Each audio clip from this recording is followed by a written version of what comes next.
Nah, kenapa kemudian sekarang ada Yahudi, ada Kristen, ada Islam, dan ada yang lain? Ada 3 agama besar di dunia ini yang sering kita sebut. Kalau kita mengacu kepada 3 agama besar ini, mulai dari Yahudi, kemudian Kristen, dan yang paling terakhir adik bungsu namanya Islam. Kenapa penyebutan nama Tuhannya nyaris sama? Yahudi menyebutnya sebagai El, karena Ibrahim. Taurat menyebutnya Abraham, Injil menyebutnya Abraham, Quran menyebutnya Ibrahim. Ibrahim bukan bangsa Arab, jangan terkecoh. Ibrahim itu bukan bangsa Arab. Kalau Ibrahim itu bangsa Arab, berarti bangsa Yahudi juga Arab. Bukan. Ibrahim itu berasal dari Mesopotamia, yang kemudian sering kita sebut sebagai Irak hari ini, atau dulu sering kita sebut Babilonia. Ibrahim lahir di satu tanah yang bernama Ur Kaldania. Kemudian Ibrahim menyeberang ke Mesir, maka Ibrahim disebut dengan Abraham. Abraham di dalam bahasa bangsa-bangsa Nabi yang terdahulu artinya orang yang melintas. Apa yang dilintasi? Gurun. Ibrahim menikah dengan perempuan Mesir yang bernama Sarah, melahirkan anak laki-laki yang bernama Ishak. Kemudian Ibrahim menikah lagi dengan perempuan yang berasal dari Palestina. Injil sering menyebutnya Kanaan atau Filistin. Punya anak laki-laki namanya Ismail. Maka ujung El itu menunjukkan Tuhan. Kalau ada nama Daniel, Samuel, yang LLLL itu berarti Tuhan di dalam bahasa Ibrani. Kemudian anak keturunannya, saya singkat saja. Ibrahim punya anak namanya Ishak, menurunkan anak laki-laki namanya Jacob di dalam Injil.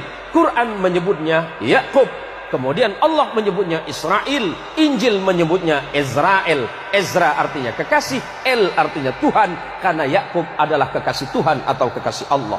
Yakub punya anak 12 orang bersaudara yang sering disebut sebagai Bani Israel, karena anak keturunan Yakub. Yakub disebut Israel, anak Yakub disebut Bani Israel. Siapa? 12 orang. Yusuf bersaudara. Abangnya Yusuf bernama Lewi.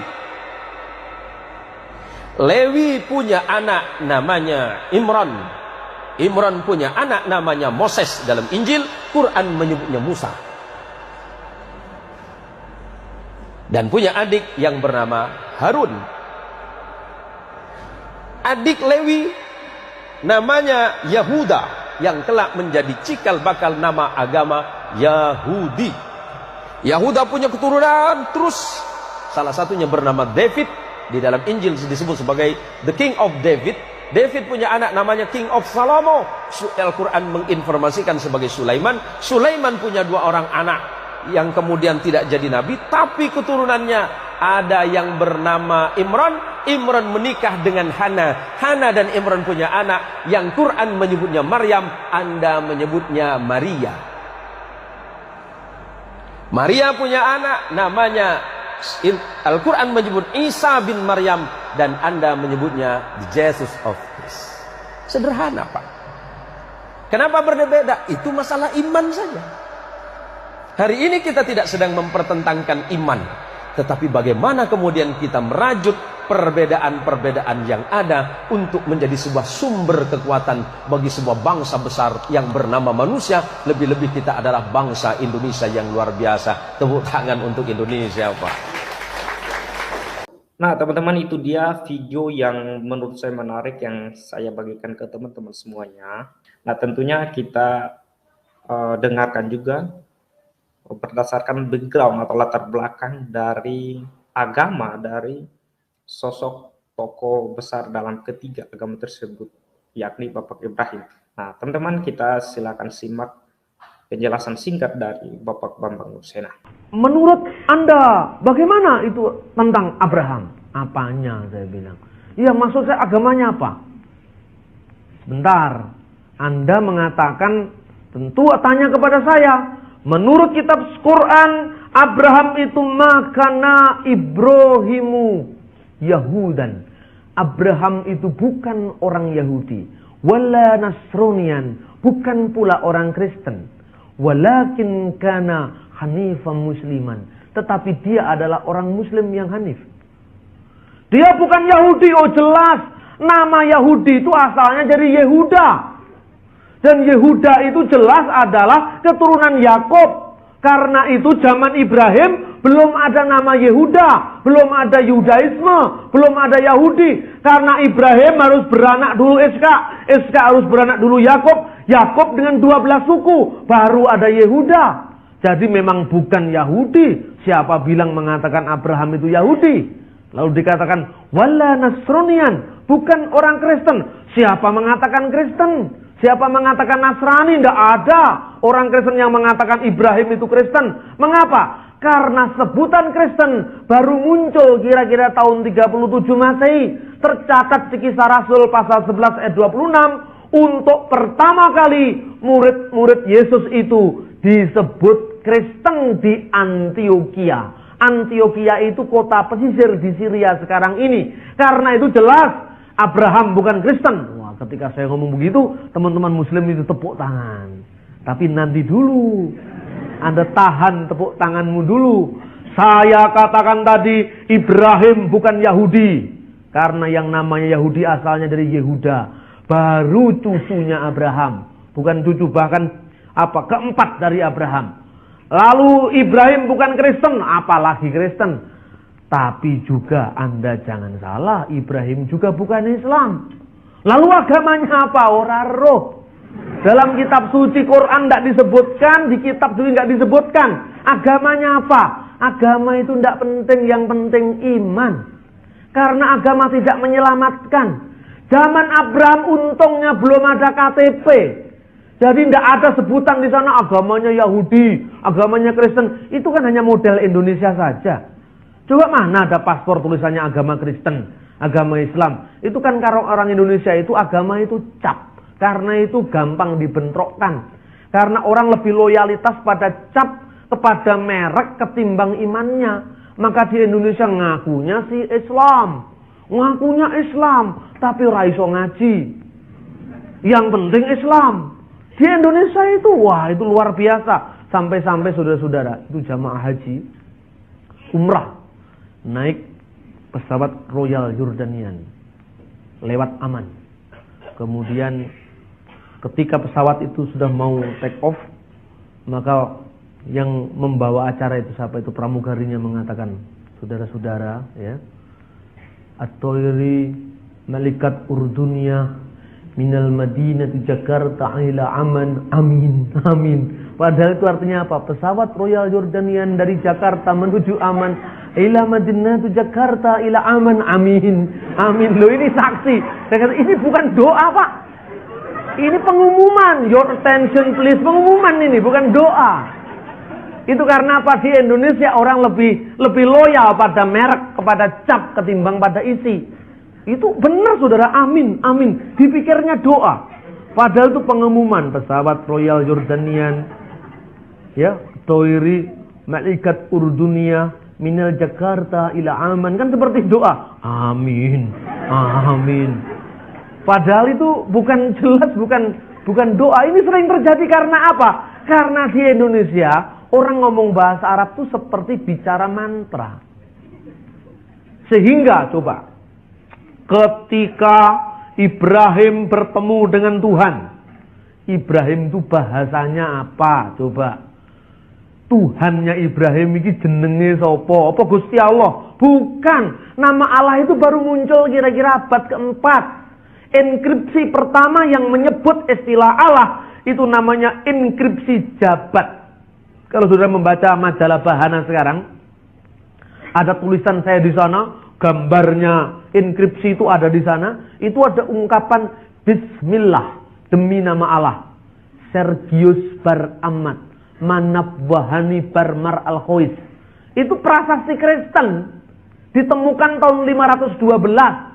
Istilahnya itu artinya demi nama Allah, Bismillah.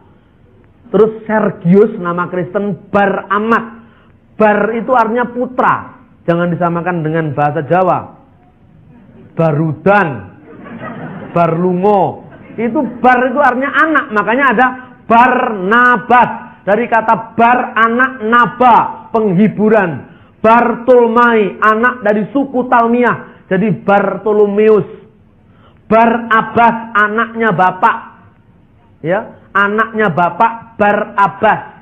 Makanya kalau ada Abu Rizal, Rizal itu artinya anak, Abu itu artinya bapak. Jadi Abu Rizal itu artinya bapak Tole, bahasa Jawa.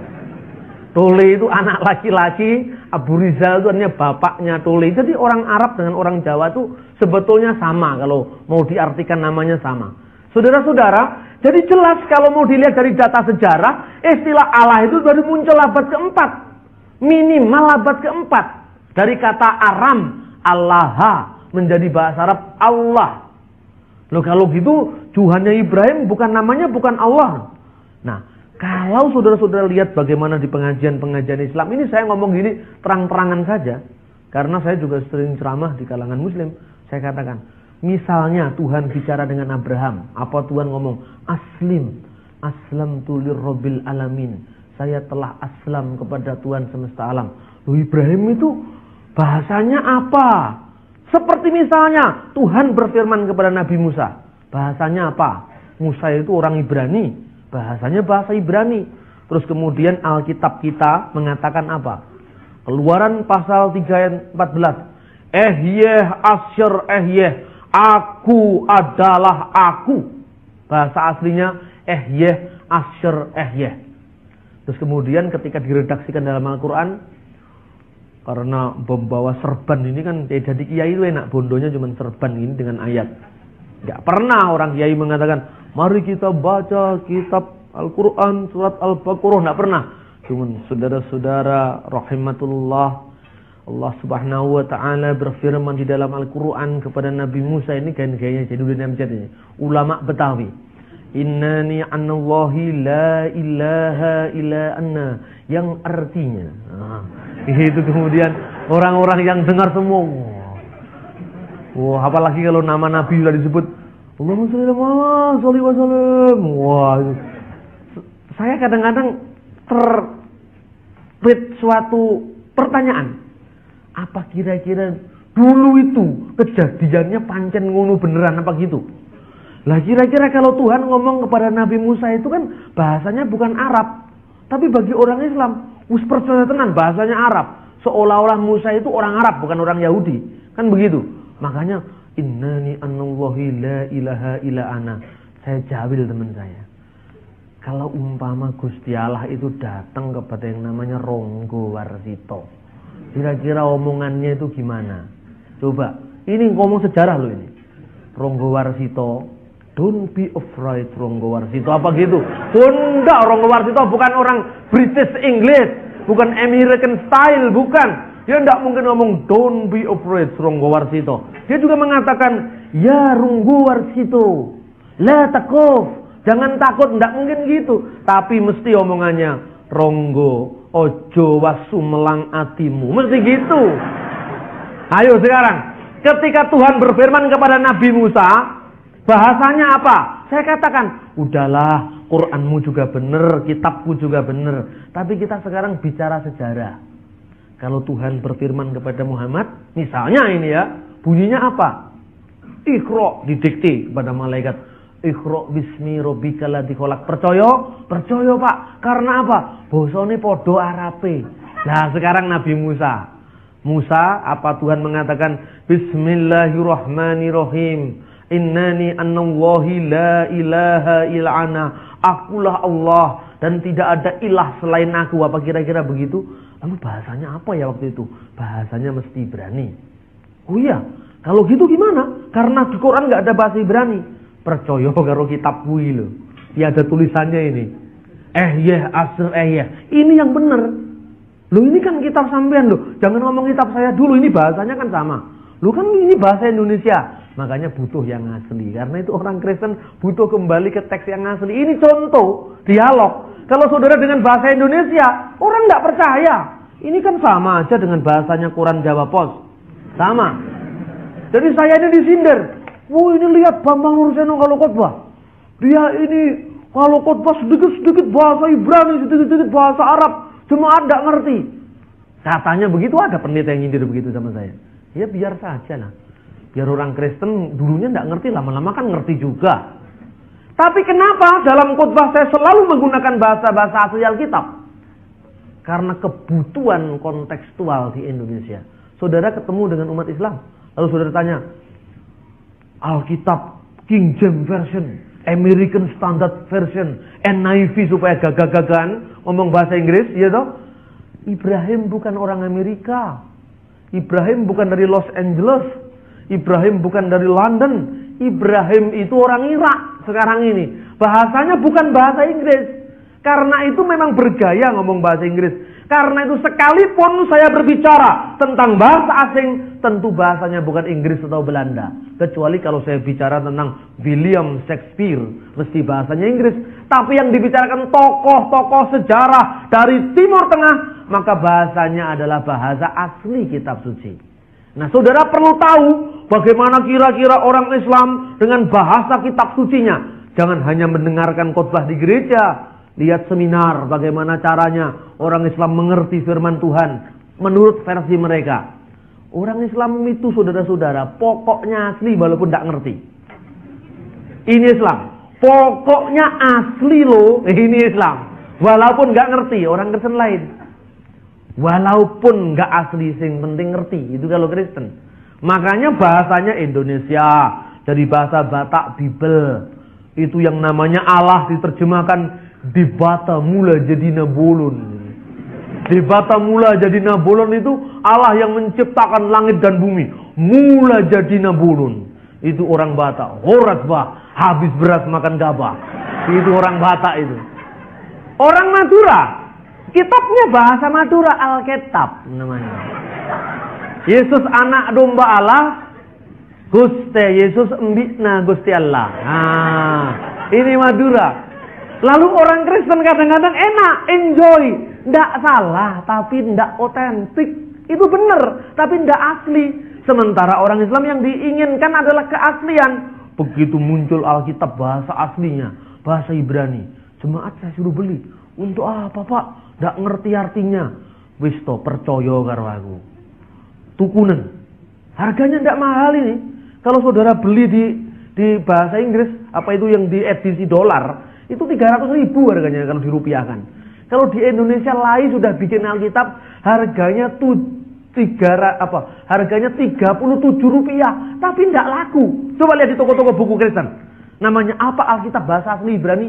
Tidak laku Pak, di sini nggak dijual. Padahal saudara bawa saja, saudara-saudara. Saudara hanya bawa Alkitab bahasa asli.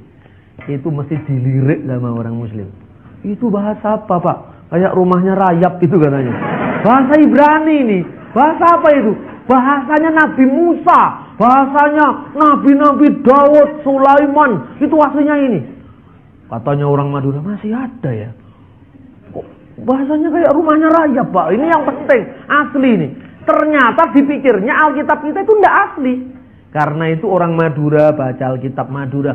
Sampai-sampai di Kristen itu bebas. Kebebasan yang kadang-kadang tidak lagi ada batas antara ini dunia sakral, ini dunia sekuler. Karena itu musiknya harus dibatasi juga. Silakan Anda menyanyi, enak lagunya ya.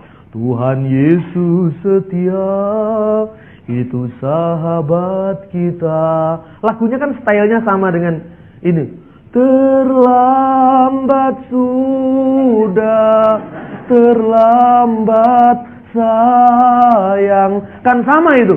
Tuhan Yesus setia. Gitu? Jadi orang nyanyi di diskotik, nyanyi di band, begitu lihat Kristen, wah ini cocok ini. Makanya Kristen itu banyak didukung anak-anak muda.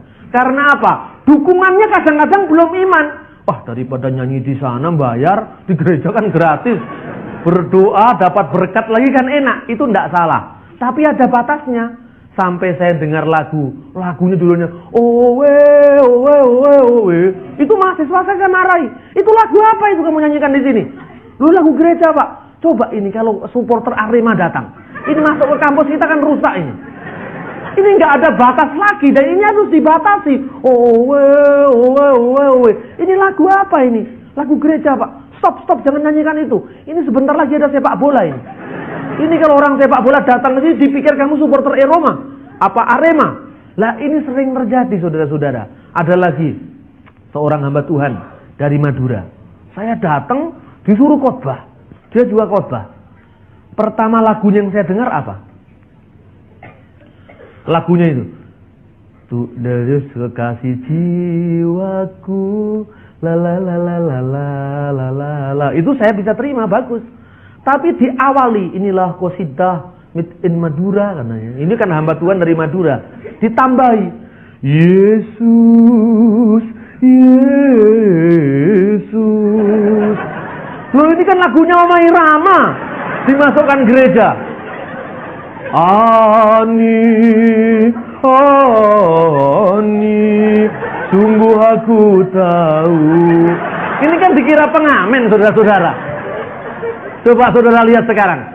Seringkali batas antara sakralitas dalam ibadah dengan lagu-lagu sekuler tidak ada bedanya. Karena itu harus dibenahi. Lagu-lagu gereja itu harus dibenahi supaya enak, supaya apa? Oh begitu lihat kendati pun tepuk tangan tapi suasananya suasana ibadah. Ini lain kalau saudara di luaran. Lain. Orang Yahudi itu silahkan memuji Tuhan kalau dia datang ke pelataran bait Allah. Memuji-muji Tuhan. Hafa, nagila hafa, nagila hafa, nagila niranena, hafa niranena, hafa niranena, hafa niranena. Itu dinyanyikan di gereja. Orang tanya kepada saya, wah luar biasa Pak, hebat lagunya. Lagu apa itu? Lagu bahasa Ibrani. Kamu tahu artinya? Lagu bahasa Ibrani itu hafa niranena, itu artinya apa? Tidak ada satu kata pun yang menyebut Tuhan. Oh masa iya? Indonesianya itu kalau diversikan Indonesia, sorak-sorak bergembira, bergembira semua. Itu artinya begitu. Coba Anda nyanyikan itu kalau di gereja. Muslimnya lewat, oh, ini bahasa apa ini? Kok aneh bahasanya? Dia tanya, bahasa apa? Bahasa Ibrani. Saya jawab, bahasanya Nabi Musa. Berhenti sebentar, dia dengar. Ketika saya lantunkan pujian dalam bahasa Ibrani, saudara, bahasa Ibrani itu indah-indah. Mazmur 42 berbicara tentang apa? Seperti rusa yang merindukan sungai yang berair, demikian jiwaku merindukan Engkau ya Allah.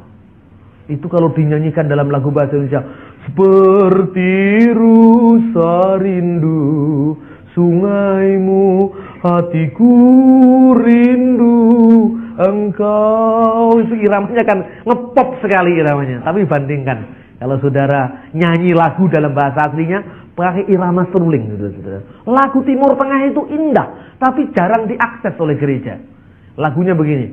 Ke ayau ta'aruk ala fike mayim, ala fike mayim. Lagunya sama tadi artinya. Ke nafsi la la la la la ta'aruk Eleika Elohim, Eleika Elohim, la la la la la la la la la la. Ini lagu-lagu indah sekali saudara-saudara kalau kita lihat. Tapi kita ini kan trennya sekarang lagunya ya, ini ada spesialisnya sendiri, Pak Frankie Siombing spesialisnya. Ini untuk menjangkau anak-anak muda yang suka cek-cek cek-cek, itu pasti tertarik dengan Frankie Siombing. Tapi yang model-model lagu begini ini yang iramanya agak ini, yang tinggi-tinggi sekali. Lalu kalau diarabkan, saya nyanyi lagu itu dipikir itu lagu Arab. Saya terjemahkan lagu itu.